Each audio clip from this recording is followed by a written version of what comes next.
Hi friends, आज के আমরা ক্লাস 5 এর পরিবেশ ও বিজ্ঞানের মডেল কোশ্চেন পেপার 1 নম্বর স্কুলটা যেটা আছে মেদিনীপুর কলেজ স্কুল ওটাকে আমরা সলভ করব।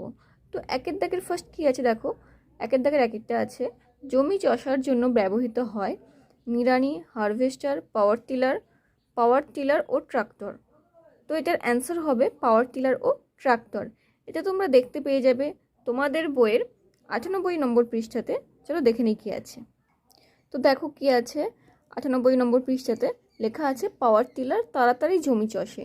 তো সেজন্য পাওয়ার টিলার হবে, আর ট্রাক্টর এই কারণে হবে কারণ আমরা সবাই জানি যে ট্রাক্টর হচ্ছে জমি চাষের জন্য ব্যবহৃত হয়। তো অ্যান্সার হবে পাওয়ার টিলার ও ট্রাক্টর। সেকেন্ড প্রশ্ন কি আছে না, সেকেন্ড আছে একের দাগের দুইটা কেলেঘাই ও কংসাবতীর মিলিত প্রবাহের নাম হলদি, রূপনারায়ণ, দামোদর, সুবর্ণরেখা।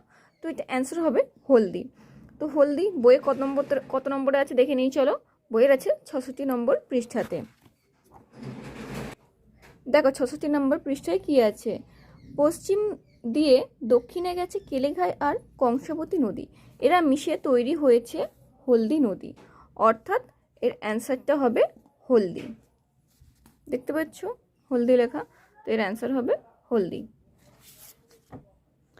থার্ড কি আছে, ইট পোড়ানোর জন্য লাগে কয়লা, পাথর, জল, বালি। এটার অ্যান্সার হবে কয়লা। এটা তোমরা দেখতে পাবে তোমাদের বইয়ের 84 নম্বর পৃষ্ঠাতে। দেখো 84 পৃষ্ঠার এইখান থেকে এতটা একটু ভালো করে পড়লে তোমরা অ্যান্সারটা পেয়ে যাবে। তারপরে কি আছে না, আগে কীটনাশক হিসাবে জমিতে ড্যাশ ব্যবহার করা হতো। এর অ্যান্সার কি হবে না, এর অ্যান্সার হবে নিম পাতা।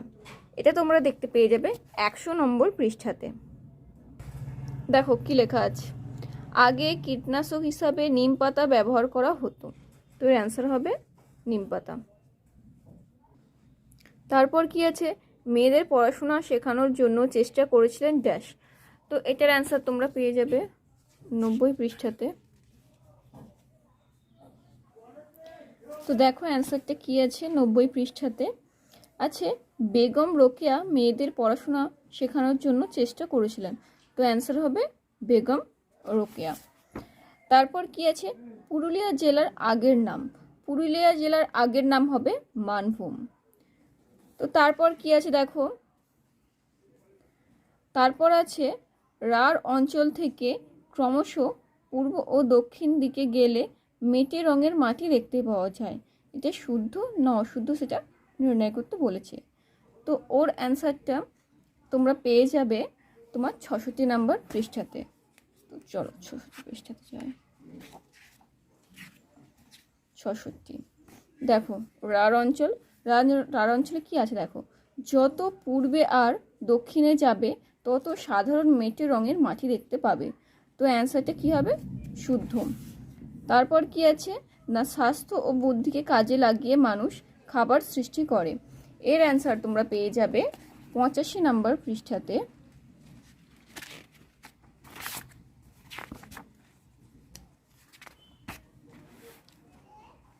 তো এইখানটাতে একটু ভালো করে পড়বে যে আগে মানুষ এই যে কীভাবে রান্না করতে শিখলো। মানুষের সম্পদ হচ্ছে বুদ্ধি একটা সম্পদ, আর হচ্ছে পরিশ্রমও একটা সম্পদ।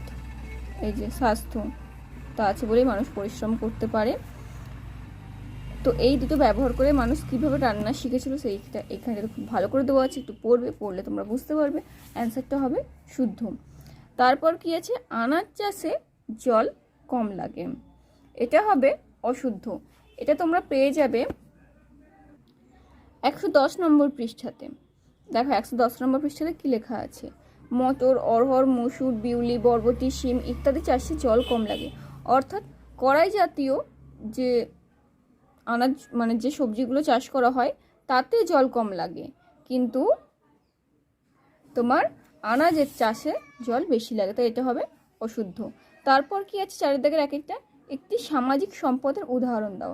একটি সামাজিক সম্পদ জ্ঞান অর্থাৎ আমরা কোথা থেকে জ্ঞান অর্জন করি, সাধারণত স্কুলে বা বিদ্যালয়ে গিয়ে।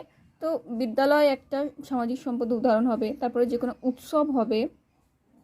তারপর কি আছে, একটি অর্থকারী পোকার নাম লেখো। একটি অর্থকারী পোকার নাম লেখো। এটা হবে তো এটা তোমরা পেয়ে যাবে 101 নম্বর পৃষ্ঠাতে। দেখো লেখা আছে রেশম পোকার মতো অর্থকারী পোকারাও হারিয়ে যাবে, অর্থাৎ একটা অর্থকারী পোকা হবে রেশম পোকা। তারপরের প্রশ্ন কি আছে না, নদী তীরের কোন সভ্যতার কথা তুমি জানো? এটা হবে হরপ্পা সভ্যতা।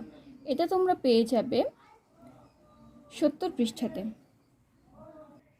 দেখো 70 পৃষ্ঠাতে কি লেখা আছে, হরপ্পা সভ্যতা।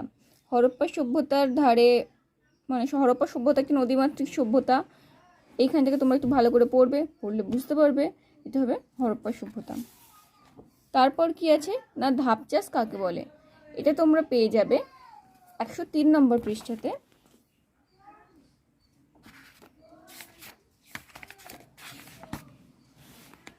দেখো 103 পৃষ্ঠাতে কি আছে, পাহাড়ি অঞ্চলে সিঁড়ির মতো জমি তৈরি করে চাষ করা হতো, ওইভাবে চাষ করাকে বলা হয় ধাপ চাষ। তাহলে ধাপ চাষ কাকে বলে তোমরা পেয়ে যাচ্ছ 103 পৃষ্ঠাতে। তারপরে কি আছে না, তিতুমির ও তার সঙ্গীরা কাদের বিরুদ্ধে কিসের জন্য লড়াই করেছিলেন? এটা তোমরা পেয়ে যাবে 95 নম্বর পৃষ্ঠাতে।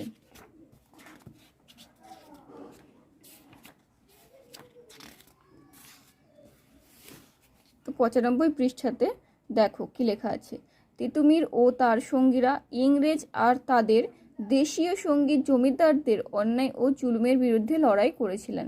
তো এটা পেয়ে যাচ্ছ 95 নম্বর পৃষ্ঠাতে। তারপরে কি আছে, ক্যালভার্ট কাকে বলে? এই ক্যালভার্টে তোমরা বইয়ে সেভাবে পাবে না, এটা আমি দেখিয়ে দিচ্ছি অ্যান্সারটা কী হবে।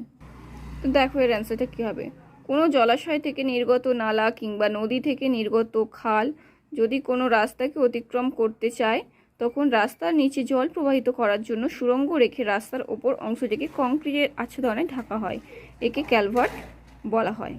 তো ক্যালভার্ট কাকে বলে তোমরা এটা দেখে নিলে। নেক্সট কোশ্চেন কী আছে চলো দেখি।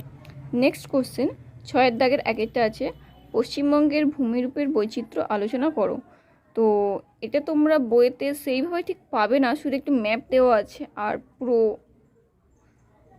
পুরো মানে পশ্চিমবঙ্গের ভূমিরূপটা পড়ার জন্য তোমাকে অনেকগুলো চ্যাপ্টার পড়তে হবে, তবে গিয়ে তুমি করতে পারবে। চলো দেখে নিই অ্যান্সারটা কী হবে। দেখো এখানে কি লেখা আছে, পশ্চিমবঙ্গের কোথায় কেমন মাটি ও কত উঁচু ভূমি? এটা হচ্ছে তোমার 65 নম্বর পৃষ্ঠা। এখানে দেখো ছোটো ছোটো কালার দিয়ে প্রত্যেকটা লেখা আছে কোথায় কী রকমের মাটি, মানে কী রকম অঞ্চল, কীরকম মাটির অঞ্চল। তো লেখা আছে উত্তরের পার্বত্য অঞ্চল, অর্থাৎ দার্জিলিংয়ে হচ্ছে পার্বত্য অঞ্চল। তারপর আছে তরাই অঞ্চল, তারপরে রয়েছে তোমার গাঙ্গেয় সমভূমি অঞ্চল এটা।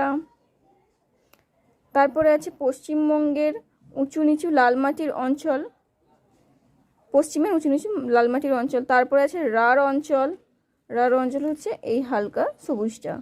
তারপরে আছে সমুদ্র উপকূলের নোনা মাটির অঞ্চল এটা, আর পশ্চিমবঙ্গের উঁচু নিচু লালভূমির অঞ্চল এটাও হবে। তারপর আছে কলকাতা, কলকাতা এই এখানে ছোট্ট মতো একটা ফুটকি। তো এটার অ্যান্সার তোমাদেরকে এই সবগুলোকে নিয়ে করতে হবে, যে এখান থেকে লিখতে হবে, এখান থেকে একটু লিখতে হবে পশ্চিমবঙ্গের মালভূমি অঞ্চলে কী ধরনের মাটি হতো, এই যে এখানে বেশিরভাগটাই কাঁকড় ও পাথর মেশানো লাল মাটি হতো। তারপরে তোমার রাঢ় অঞ্চলটা বাদ বাকিটা পড়ে যাচ্ছে, রাঢ় অঞ্চলের মাটি কোথায় কীরকম সেটা এইখানটাতে দেওয়া আছে। দেখো রাঢ় অঞ্চল সব জায়গাটাই উর্বর মাটি, বেশিরভাগটা দোআঁশ, এখানে কিছুটা এঁটেল। তারপরে প্রায় পুরো ভূমিরূপটাই হচ্ছে সমতল, উত্তর পশ্চিমের ধার বরাবর ক্রমশ উঁচু হয়ে গেছে, সেদিকে লালচে, কোথাও ঢেউ খেলানো। তো এখানে তোমরা দেখতে পেয়ে যাচ্ছ কোথায় কী ধরনের রাঢ় অঞ্চলের মাটি পাবে। তারপরে তোমাকে এইখান থেকে কিছু দিতে হবে, সুন্দরবনের মাটি কীরকম ছিল, মানে তোমার একদম উপকূলীয় যে অঞ্চলটা ছিল। তো এইভাবে তোমাকে ধীরে ধীরে পুরোটা থেকে দিতে হবে।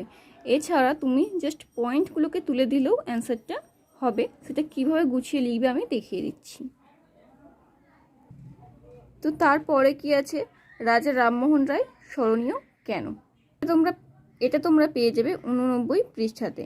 দেখো কি লেখা আছে, আগেকার দিনে আগেকার দিনে মানুষের একটা ভুল ধারণা ছিল, যেমন বাড়িতে মেয়েরা জন্মালে অনেকে দুঃখ পেত, মেয়েদের বেশি লেখাপড়া শিখতে দিত না, অল্প বয়সে মেয়েদের বিয়ে দিয়ে দিত। তারপরে কি আছে না, কখনো কখনো বর মারা গেলে বউকে তার সঙ্গে পুড়িয়ে মারতো। এইসব দেখে রামমোহন রায় প্রতিবাদ করেন। তো সেই জন্যই রামমোহন রায় স্মরণীয় আমাদের সবাইয়ের কাছে। এছাড়া তুমি লিখতে পারো ফার্স্ট প্রশ্নতে যেটা আছে তোমার, যে রাজা রামমোহন রায় স্মরণীয় ছিলেন কারণ দিয়ে এবার তুমি এইখান থেকে পুরোটা তুলে দিতে পারো। আগেকার দিনের মানুষের ভুল ধারণা ছিল, এখান থেকে একদম পুড়িয়ে মারতো, তারপর এইসব দেখে রামমোহন প্রতিবাদ করেন, এতদূর পর্যন্ত। তারপর কি আছে,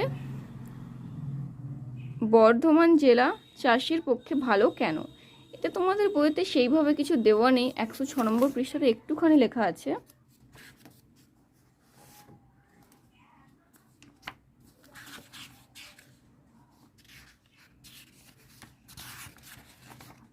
দেখো 106 নম্বর পৃষ্ঠা একদম একটুখানি দেওয়া আছে যে দুর্গাপুরের পূর্ব থেকে বর্ধমান জেলার মাটি ধানের পক্ষে খুব ভালো। অর্থাৎ কি না, বর্ধমান জেলার যে মাটি আছে সেটা খুব উর্বর হওয়ায় এটা ধানের পক্ষে খুব ভালো। কিন্তু এটা হচ্ছে 1 নম্বরের অ্যান্সার, আর তোমার এখানে নাম্বার দেওয়া আছে 3 নাম্বার, অর্থাৎ ওইটুকুতে লিখলে হবে না, তাই একটু বড় লিখতে হবে। এবং অ্যান্সারটা কি হবে চলো দেখে নিই।